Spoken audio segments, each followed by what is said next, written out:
Assalamualaikum warahmatullahi wabarakatuh. Saudara sekalian, saya hari ini dapat kehormatan untuk ikut panen ya produk dari BUBK budidaya udang berbasis kawasan di Kabupaten Kebumen yang meresmikan dulu Pak Presiden. Nah, saya yang memanennya. Dan ternyata program ini berhasil, yaitu telah dilakukan satu upaya untuk membudidaya dengan cara-cara yang terintegrasi dan menggunakan pendekatan ilmiah dengan tentu saja dengan program yang dilakukan dari hulu sampai ke hilir. Ini karena ini kita anggap berhasil, maka pemerintah rencana akan menduplikasi dan mengembangkan sistem ini ke daerah-daerah lain yang sudah direncanakan itu di Wayengapu, di Nusa Tenggara Timur, dan juga mungkin daerah-daerah lain. Ini saya kira satu hal yang kita ingin upaya pemerintah dalam rangka mengembangkan budidaya udang. Kita ingin kalau sekarang ini baru kita mencapai 6% dan merupakan negara ketiga di dunia, ke depan kita ingin supaya kita menjadi yang terdepan di dalam masalah ekspor udang ini. Ya, ini saya kira cita-cita. Nah, seperti apa ini apa yang sudah dilakukan oleh Kementerian Kelautan. Nah, saya silakan Pak Menteri untuk menjelaskan lebih detail soal. Silakan Pak Menteri. Silakan. Mungkin bisa menjelaskan kenapa sampai lebih sampai 40 yang lain enggak. Nah, itu. Terima kasih yang saya hormati Bapak Wakil Presiden. Dulu pernah saya sampaikan juga waktu pertama kali ini adalah panen yang pertama. Dulu ada istilahnya prapanen untuk uji coba. Untuk ngetes waktu ukurannya itu 1 kilo 70 ekor. Lalu kemudian prapanen yang kedua yang ukurannya kira-kira sekitar 60 ekor. Nah sekarang ini yang panen raya kita sebut yang paling terakhir, paling besar itu 1 kilo isinya 40 ekor. Pernah saya sampaikan bahwa best practices di dunia yang terbaik itu dalam 1 hektar itu harus bisa mencapai minimal 40. Dan ini diprediksi di atas 40 ton per hektar.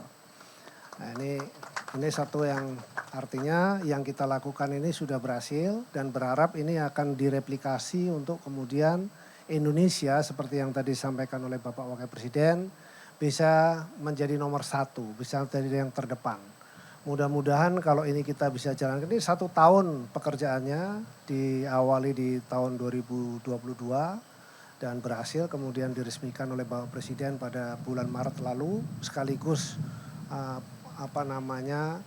penebaran bibit dan kemudian panennya dilakukan oleh Bapak Wakil Presiden. Ini adalah satu simbol, ini adalah wilayah yang menurut saya cukup memadai untuk dijadikan satu model, sementara wilayah Indonesia sendiri memiliki luasan yang sangat bagus dan juga persyaratan alam yang cukup bagus untuk kita bisa mencapai target 2 juta ton per tahun produksi udang. Kita sudah mencapai 1 juta dan target 2024 itu 2 juta ton.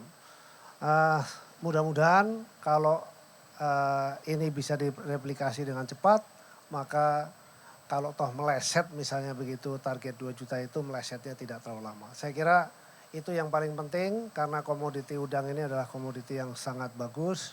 Nilai pasarnya lebih dari 25 miliar dolar.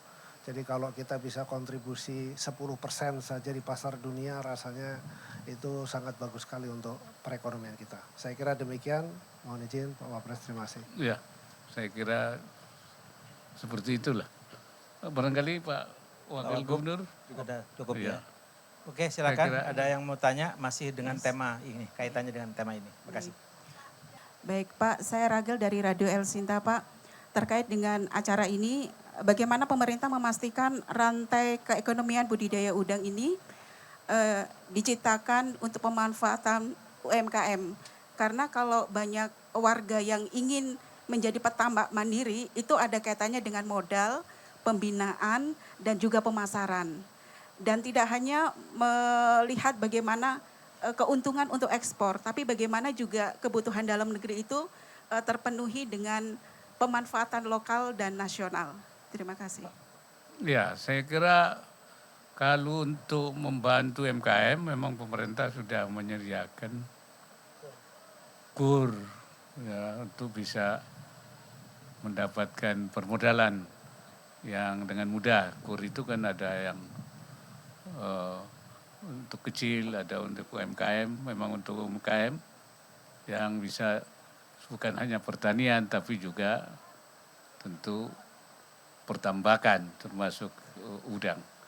Dan juga kita harapkan nanti untuk bimbingan teknis ya dalam bentuk yang mungkin tidak sebesar ini ya, tapi budidaya masyarakat. Ya. Mungkin Pak Menteri Kelautan, saya kira lebih apa. Terima kasih Pak Izin, Pak Wapres. Jadi menjawab dari El Sinta, mungkin kami bisa sampaikan, modeling ini bisa diterapkan nanti di pemerintah daerah. Tadi saya sempat bicara dengan Pak PJ Gubernur Banten.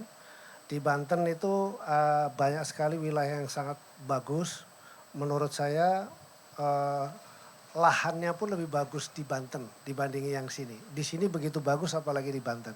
Saya sampaikan kepada beliau bahwa kalau pemerintah daerah mampu membangun infrastruktur, di antara kemudian lahan yang dimiliki oleh masyarakat, maka infrastruktur itu memang sebaiknya dilakukan oleh pemerintah. Dalam hal ini bisa jadi juga pemerintah daerah.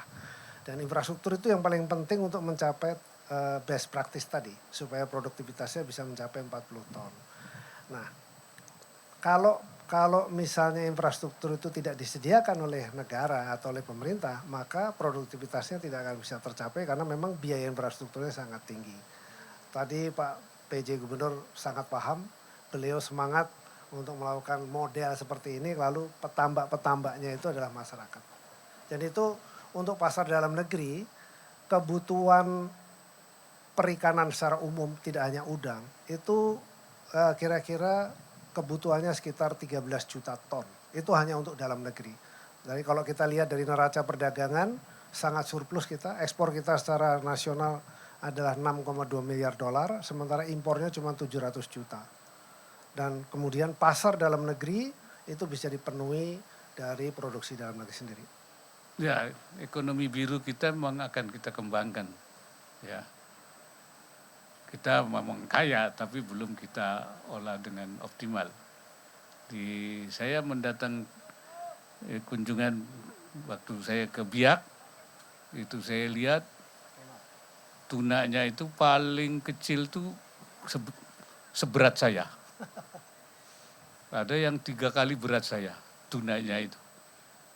Dan itu juga potensinya besar sekali. Jadi itu kekayaan kita, karena itu kita saat ini kita ingin kembangkan, ya tentu juga dengan melibatkan para nelayan kecil, karena mereka yang menangkapi itu. Jadi UMKM harus menjadi bagian daripada ekosistem pengembangan pembudidayaan termasuk budidaya udang ini. Saya kira itu. Oke, masih ada yang lain? Apakah tema ini atau yang masih yang lain? Terkait PDB Perikanan, Pak. Oh ya, Ya, silakan. selamat sore Pak, perkenalkan saya Angela dari Bisnis Indonesia. Saya ada 2 pertanyaan. Yang pertama kan PDB Perikanan di tahun ini kan ditargetkan 4-6% ya Pak. Itu realisasi saat ini sudah berapa? Yang kedua di 2023 ini kan target ekspor produk perikanan itu sekitar 7,6 miliar dolar. Itu juga realisasi sekarang sudah berapa dan produk apa Pak yang menjadi penyumbang terbesar hingga saat ini? Terima kasih Pak. Silakan Pak. Oke, langsung aja. Izin Pak Menteri. Pak Wapres. PDB yang sudah dicapai 254% dan kita ingin mengejar PDB itu sesuai dengan target. Saya kira ini adalah salah satu tata kelola yang harus kita perhatikan dengan baik, karena terus terang kalau kita lihat dari sisi produksi, total produksi sektor kelautan perikanan itu termasuk rumput laut diantaranya itu adalah kita kira-kira sekitar 24,9 juta ton. Kalau per per kilonya Rp20.000 saja itu kira-kira sekitar 500 triliun. Jadi 500 triliun kontribusinya harusnya itu terhadap PDB harus tinggi. Nah, tapi kita lihat di situ masih kecil 2,54. Jadi kalau saya punya keyakinan di tahun-tahun mendatang kita perbaiki tata kelola ini, maka dia akan bisa memicu pertumbuhan itu sendiri yang bisa meningkat. Selain PDB juga dari sisi teks sendiri juga, teksnya juga masih kecil. Jadi saya kira ada yang gelap di sini menurut saya, ada yang belum tercatat dengan baik. Tapi saya kira inilah tantangan yang kita perbaiki.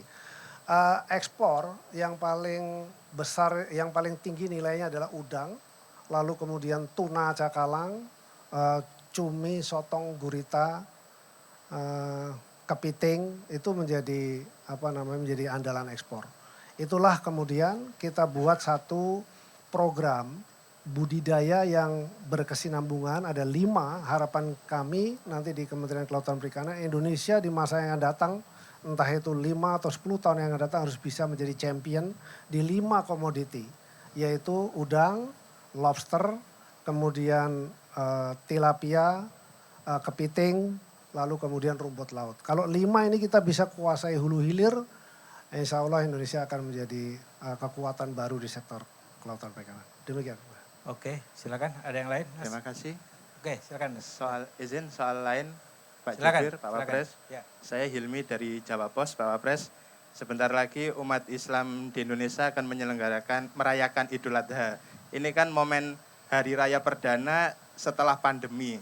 Mungkin ada himbauan atau ada wejangan dari Pak Wapres terkait perayaan Idul Adha. Yang kedua, harapan Pak Wapres kepada jamaah yang besok menjalankan wukuf seperti apa? Terima kasih.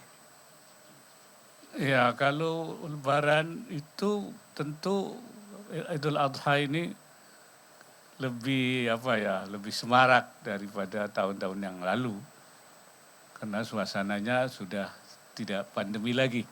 Ya, walaupun begitu tentu tetap harus berhati-hati kita, sebab sebenarnya masih ada kan, kalau sedikit-sedikit masih ada.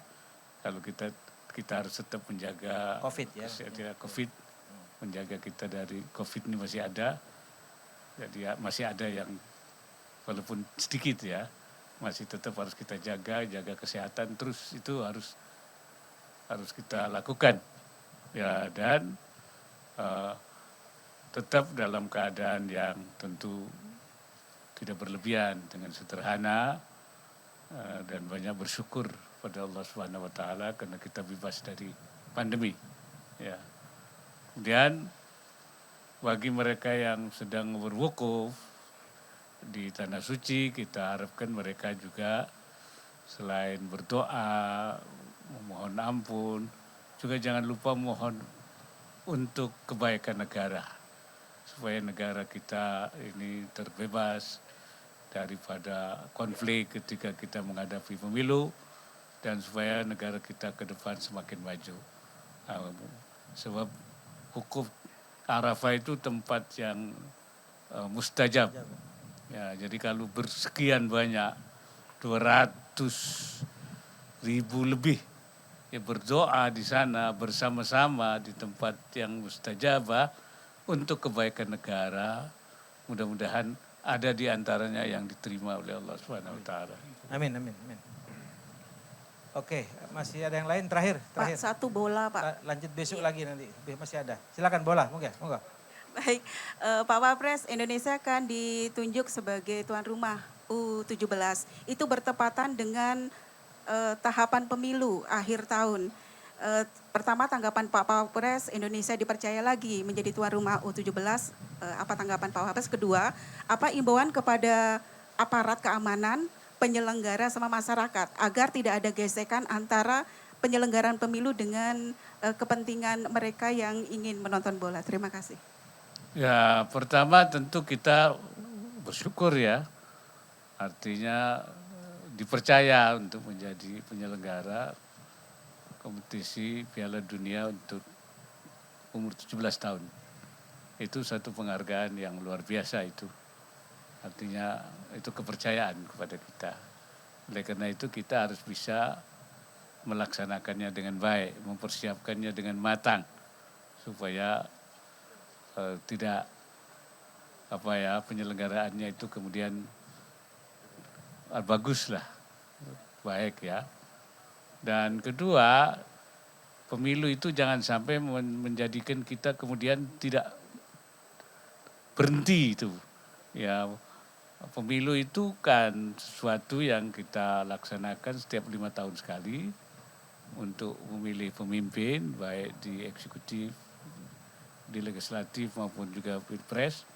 Sebaiknya itu tidak menghambat berbagai kegiatan kita, termasuk kegiatan ekonomi, kegiatan sosial, dan kegiatan juga ketika kita menjadi penyelenggara kompetisi besar seperti itu, sebaiknya tidak kemudian terganggu oleh karena kita melaksanakan pemilu. Karena itu kita harapkan bahwa suasana pemilu kita kondusif. Ya, kalau pemilu itu dilaksanakan dengan baik, dengan saling pengertian, tidak ada konflik, saya kira kompetisi itu akan berjalan dengan baik. Tentu saja harus kita persiapkan dengan baik, baik penyelenggaraannya dan kemudian juga secara keamanannya harus terjamin. Nah, kita juga selain kita bisa menjaga prestise kita sebagai penyelenggara, jangan lupa kita harus juga prestasinya. Ya, kita sukses juga nanti sebagai bagian daripada yang ikut kompetisi. Ya, itu sekaligus ini ajang kita untuk event internasional. Jadi kita membiasakan diri untuk kemudian berkompetisi di tingkat dunia. Saya kira itu.